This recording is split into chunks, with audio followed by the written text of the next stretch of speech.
Call this meeting to order. Mary, roll please. Myers, Archer. Here. Howard. Here. Redlin. Showalter. Here. Mary, please join me in the Pledge of Allegiance. Pledge allegiance to the flag of the United States of America and to the republic for which it stands, one nation, under God, indivisible, with liberty and justice for all. Thank you for everybody joining us today. We'll go ahead and go down to public comment. Do we have anybody signed up for public comment? Okay. No public hearings at this time. We'll move on to the consent agenda, items A and B. Item A is 11/17/2025 commission meeting minutes. Item B is appropriation ordinances 2025-23, 2025-23A, and 2025-P23. Have any questions, comments, or concerns about the consent agenda? Move that we approve consent items A and B. I have a motion by Commissioner Howard, Second. second by Commissioner Artzer. Mary, roll. Redlin. Howard. Yes. Archer. Yes. Myers. Showalter. Yes. No presentations and proclamations. We'll move on to ordinances and resolutions. Item A is ordinance 1807, water rate increase for 2026. Mayor, members of the commission, we talked about this ordinance, and we had a second presentation from Waterworth at last meeting, and we drew up the ordinance. This would increase the monthly customer charge, or the base charge, by $1 for the most common meter, and then for larger meters it's a little bit more than that on a monthly basis. And then the usage rate would increase by a nickel for each 100 cubic feet for the first 4,000 cubic feet. A nickel as well for the next category from 4,000 to 10,000 cubic feet. But then anything over 10,000 cubic feet, it adds another sector. For that it would be 50 cents more for each 100 cubic feet over that 10,000 cubic feet a month, which is basically the larger irrigation or outside irrigation. It would also change the commercial variable rate from $1.25 per 100 cubic feet to $1.275 per 100 cubic feet. So that's what's the changes within that. It was about a 2% increase. Overall, I'm expecting about an increase of about $25,000 in revenue. However, that may depend on customers' behaviors. So it may actually end up a little bit less than that, but that is what is presented to you at this time. Okay. We have any comments, questions, statements anybody wants to make? So in the notes it says that the most customers will see an increase of just over $1 for winter months. Do we have a guesstimation on summer months about what they could see as an increase? It depends how much they use on their outside irrigation. Okay. Yeah, it probably will be more than that. I don't know. Didn't run an actual bill for that, depending on what people's usage is. And Shauna, did you have anything additional? Like Ken said, it's very hard because the usage is all over the place depending on how much they irrigate. Okay. I was just wondering. Thank you. Well, I think it's a good deal because, I mean, materials and everything keep going up and we need to, it's minimal amount and it's something that we need to do to keep everything flowing right for everybody. Well, and I certainly appreciate, the efforts that have been made on behalf of city staff to work with Waterworks to make sure that we have the documentation to show why we need the increases. It's not just hey, we feel like we need to do this. We have the science behind it. We have the numbers to show that this is a cost increase that we need to make. Certainly don't ever want to be on a commission that raises rates anywhere across the board, but when we look at the black and white numbers in front of us and see that that's what we have to do, then it certainly makes the decision easier for me. I would make a motion to pass ordinance 1807 for the water rate increase for 2026. Second? I have a motion by myself, second by Commissioner Howard. Mary, roll please. Myers, Archer, Yes. Redlin, Howard, Yes. Showalter. Yes. Thank you. We'll move on to ordinance 1809, the repeal of the additional cost adjustment for the extraordinary power cost. This is, we actually have a couple other ordinances in the bullpen that will be hopefully at the next meeting. But this is one of the ordinances regarding the electric that we wanted to take care of. This ordinance is to repeal section 17-204.1, which was enacted to uncover the extraordinary power costs incurred during the February of 2021. That's almost 5 years ago now. It seems sooner than that. The emergency event for Winter Storm Uri, where the city was charged over $1.5 million more than normal, basically. And we enacted a monthly charge of $8 to help pay that back to our reserves. That code section, the commission has already said it is complete and no longer viable. And what this ordinance does would actually repeal it out of the city code. Thank you for that explanation. I certainly don't need a whole lot of discussion to vote and pass a reduction in rates, so I'd ask anybody if they have any other comments. If I move that we approve ordinance 1809. Have a motion by Commissioner Howard, Second. second by Commissioner Archer. Mary, roll please. Archer, Yes. Howard, Yes. Myers, Redlin, Showalter. Yes. Thank you, Mary. Move on to formal actions. Item A, reappoint Harold Gillahan to the Local Housing Authority Board.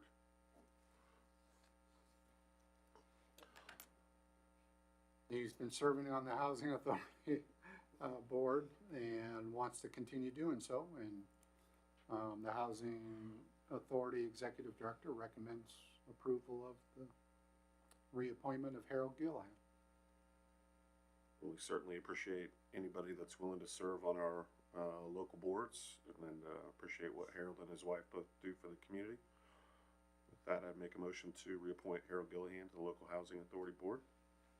Second. I have a motion by myself, second by Commissioner Archer. Mary, roll please. Howard, Yes. Redlin, Archer, Yes. Myers, Showalter. Yes. Thank you. Move on to item B, the 2026 renewal of the Blue Cross Blue Shield Health Insurance.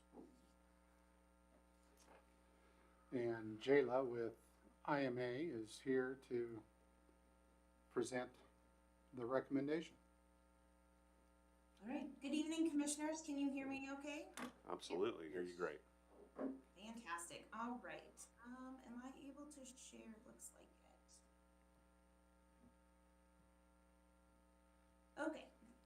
Walk through this here really quick. So the renewal for 2026 came in at a 7.5% increase, which is an annual change of around $60,482. The bottom half of this slide just breaks out each of the components of the renewal. So you are a self-funded plan, which means that through Blue Cross Blue Shield, you purchase administration, that's them adjudicating claims, stop loss protection, which is just the insurance that covers against large claimants, and then expected claims, which are the claims that the city pays on behalf of the members on the plan. So you can see how all of those pieces broke out in terms of increases this year, with stop loss being the largest percentage of increase and what's driving the overall renewal at 16.1%. This renewal does not have any plan design changes, nor does it have an increase in stop loss deductible. So this would be renewing everything as is. Just to give you kind of some context in what's happening within the market, medical trend is anywhere on the fully insured side between 12 to 15%, and my team and I delivered renewals for this latest renewal cycle anywhere between 10 to 20% on average.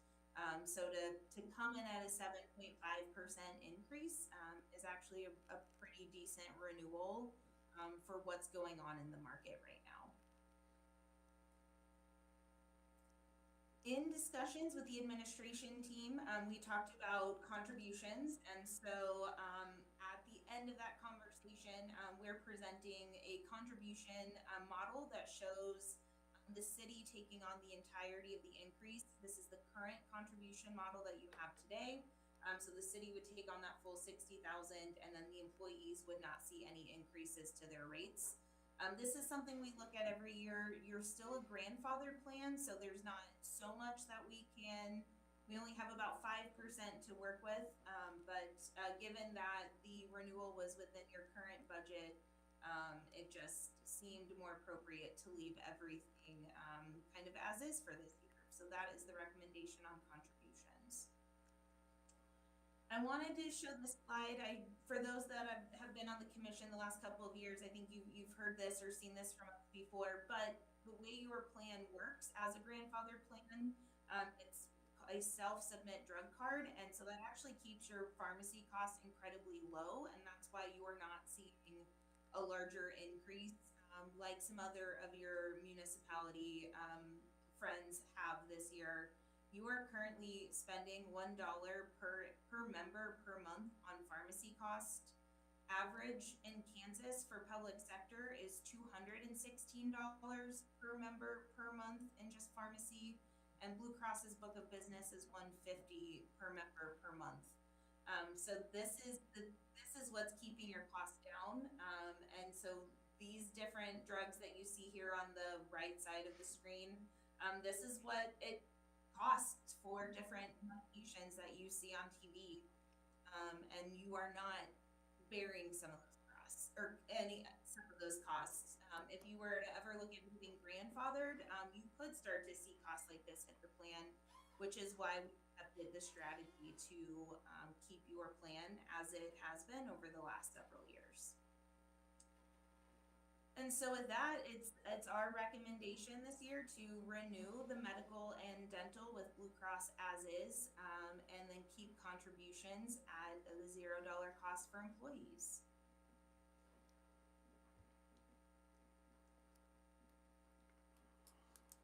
Jayla, do you have the information in front of you? Can you refresh my memory as far as what the city's increase was, say, the last 2 years? It was, weren't we at around like 7 or 8 last year? And I think it was a decrease the year before. Yeah. Yep. I think it was between 8 and 9 last year. Yeah. Yep. And then the 2 years ago, it was a decrease, which is even more surprising.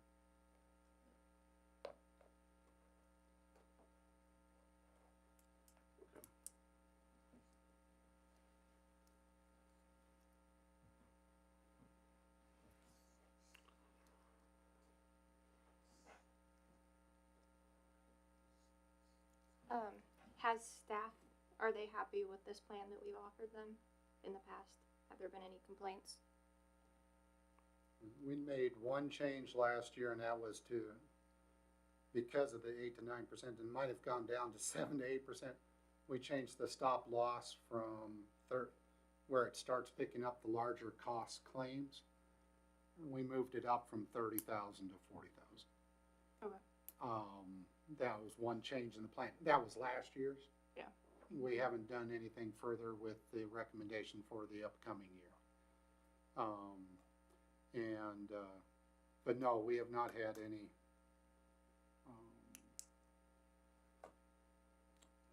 complaints or concerns regarding what the plan provides. Okay. Just want to make sure because they're the ones it actually affects. Yeah. Thank you.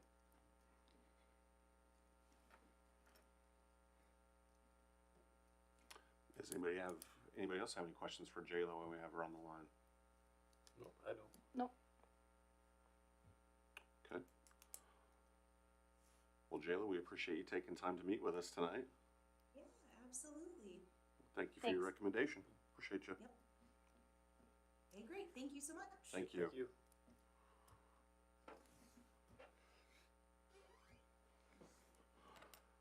You know, I would say this, it's, you know, we've had 2 increases now of 7%, so we're seeing these $60,000 jumps. And I know we're budgeting for those, but it is starting to get uncomfortable, the total cost of the plan. And I know that we've discussed in years past that, you know, maybe we needed to explore some kind of contributions. And I would say even though we have this budgeted this year, you know, I feel comfortable voting for it because we have it budgeted. But I think we need to start experimenting with the idea that there needs to be some contribution someplace to try to offset some of these costs, because $60,000 a whack for the last 2 years, that starts to add up whether we budget for it or not. It's an expensive plan, and you know, I don't want to cut benefits, but I also think we need to weigh what this overall plan is costing us. It's an extremely expensive plan. So I think, you know, as we put together the budget for next year, maybe we need to start looking at what that might look like. I don't know what you guys think, but I know Commissioner Redlin had made the comment, you know, a couple of meetings ago, he does not want to touch the healthcare plan. I don't want to cut benefits either, but I think we need to start having some very frank and real discussions about what this is going to look like if it keeps going up 7, 8, 9% every year, to the point that we're going to price ourselves out of some of these benefits. That's just real conversation, I guess. Well, we haven't been hit with a real significant increase. I know 7-8% seems like a lot, but there are communities dealing with increases in the teens and the 20s as far as health insurance. And if we would, with 800 to 800,000, have a 15% increase, you know, that's 120. Yeah. Yeah. I certainly think that, you know, if we were to make a change, it would make us, you know, less competitive with our, you know, counterparts in other cities and, you know, even the county in which we reside. So, you know, I think municipalities and counties across the state are going to have some serious discussions about what their health insurance plans look like, especially the ones that carry as much cost as, you know, these full coverage plans do.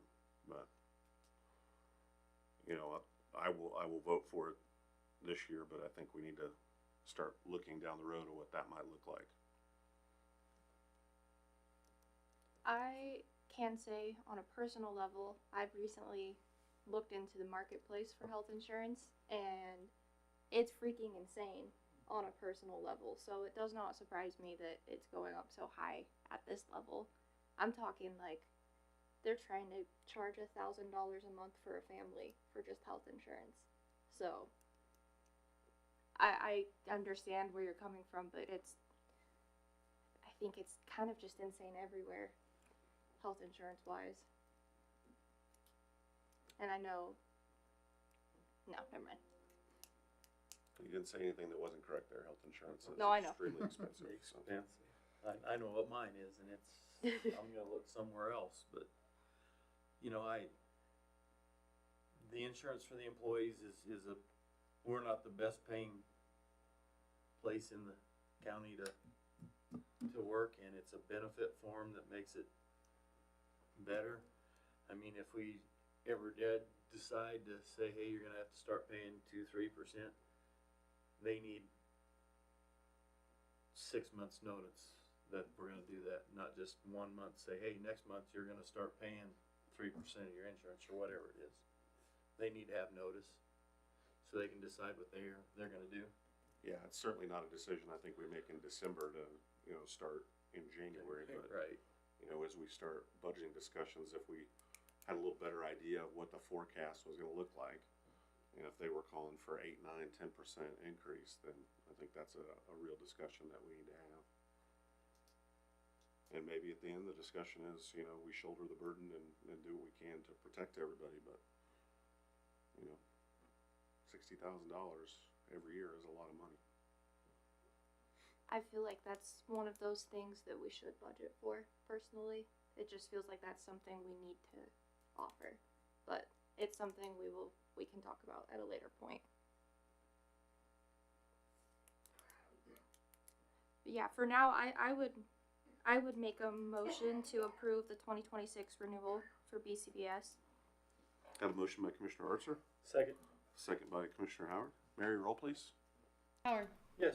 Redlin, Archer, Yes. Myers, Showalter. Yes. Thank you, everybody. We'll move on to discussion items, the right-of-way management ordinance. Zach?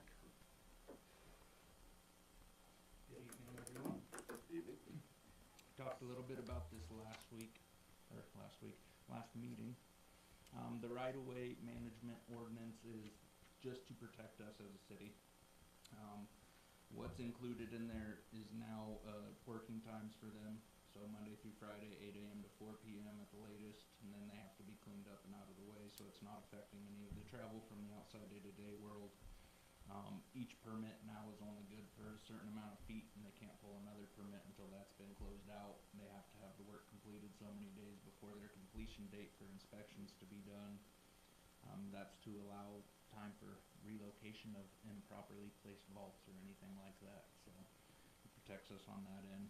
And then it also protects us in the sense of if they're only allowed to work for that certain amount of feet, they're not gonna be calling in locates for 3, 4, 5, 6 blocks worth. And that'll kind of save our guys on the end of having to go out every day to do multiple days worth of locates for work that's not gonna happen for weeks. The other thing that has been added in there are fees for damages that have not been reported, that we have to repair ourselves, that they have not repaired. There's an additional fee of 25% added on top of what it cost us to repair that. There is a time frame they are given to repair that, so once they are notified, they have so many days to come and repair it, and then if it's not repaired, then the city can go in and do it ourselves and then bill them that extra 25%. So it's not just us saying, oh, we saw you damage this and now we're gonna fix it and charge you extra. There are pre-con meetings that have been put in there for all utilities, right-of-way stuff, so that way we can go over where vaults are located, anything like that.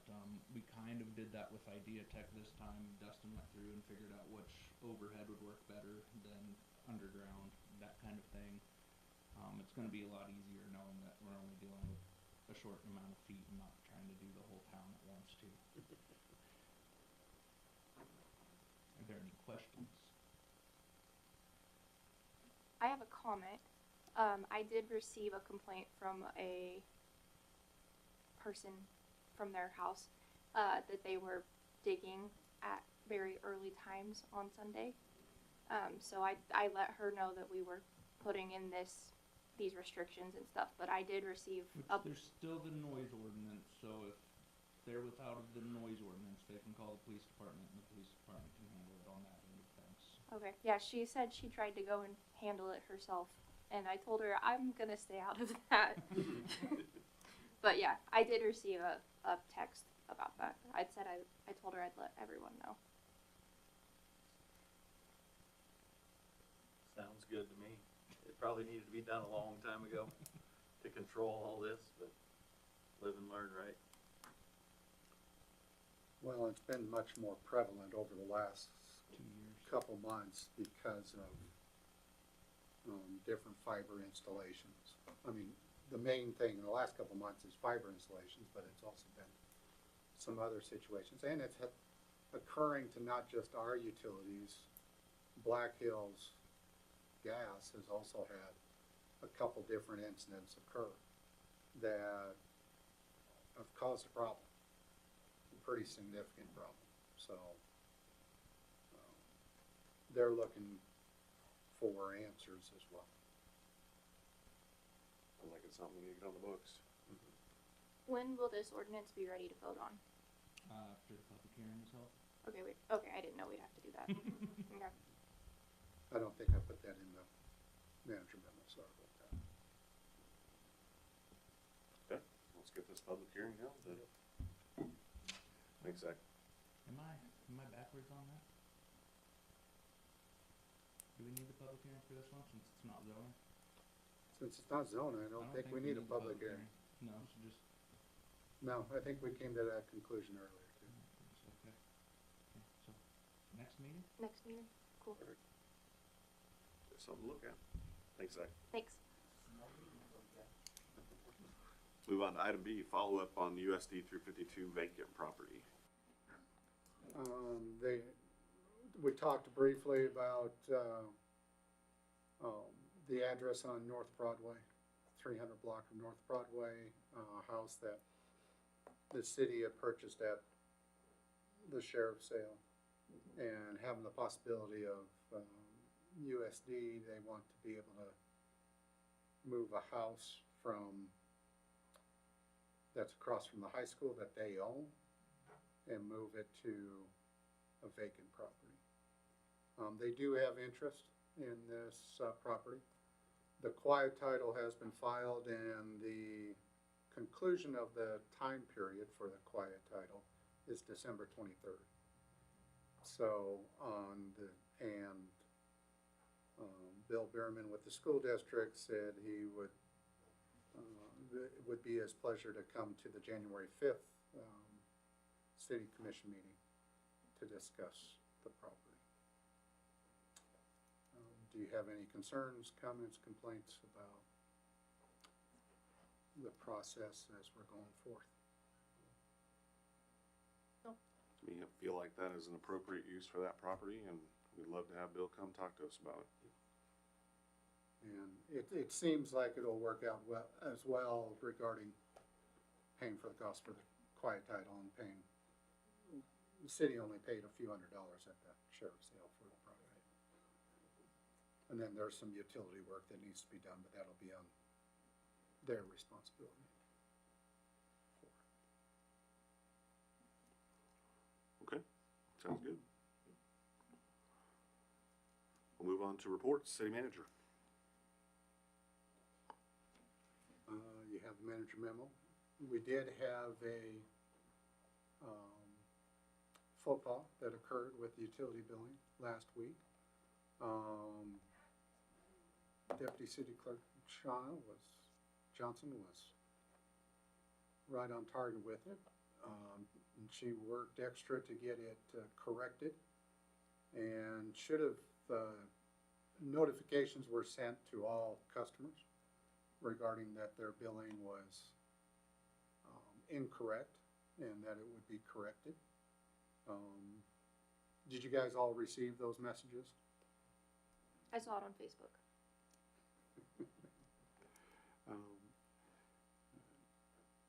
If customers have any question about that, don't hesitate to come by or give a call to City Hall regarding your utility bill and the correction. The correction was to lower the amount on the utility bill, so that most customers have been grateful, and actually we didn't receive that many complaints.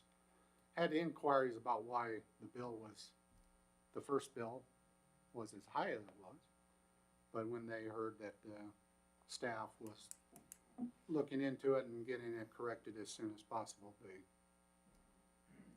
didn't have any further questions. So we appreciate the customers' patience and working with us, and they should have everybody should have received notifications on Friday. So that is corrected. And that's all I have at this time. We had a pretty short time period in between meetings with the holidays and everything else going on, so. Okay. Excellent. Anybody have any questions for our city manager? Not at this time. If not, we'll move on to commissioner reports. Start on my right with Commissioner Artser. The only thing is the lights downtown look really cool, and on whatever that highway is by Shiraz and by the dog park. 24. The new lights look really, really nice. That's it. Okay. Commissioner Howard? Nothing at this time. And for the mayor's report, I would just ask both the city manager and Police Chief Earhart if you guys could get together, hopefully sometime in this coming year, and put together some language. I would think that it would benefit the city to declare a day for Frankie Hayes. I think we need to have a Frankie Hayes Day. So if you guys could get together maybe and put together some language for us that we could look at sometime early next year. I think probably in August might be a good day Police Chief Frankie Hayes Day. So if you guys could work on that, we'd certainly appreciate it. Or I would appreciate it anyway, and we can look at it as a city commission and decide if that's a direction we want to go. But with that, I'd have nothing else, and I would move to go to executive session under the authority of KSA 75-4319B1 for personnel matters for non-elected personnel. At this time, I just need the commissioners for no more than a period of 5 minutes. Second. I have a motion by myself, second by Commissioner Howard. All those in favor say aye. Aye. Aye.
call this meeting back to order.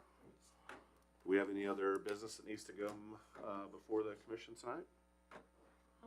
If not, I would entertain a motion. One thing, Oh, I sorry. do want to add at the end here, we can include it in the minutes. For the people who had mailed utility bills, the correction was done before, the physical mail was done before the physical mail of the utility bills went out. So that correction was already done, so there's no expectation for any further.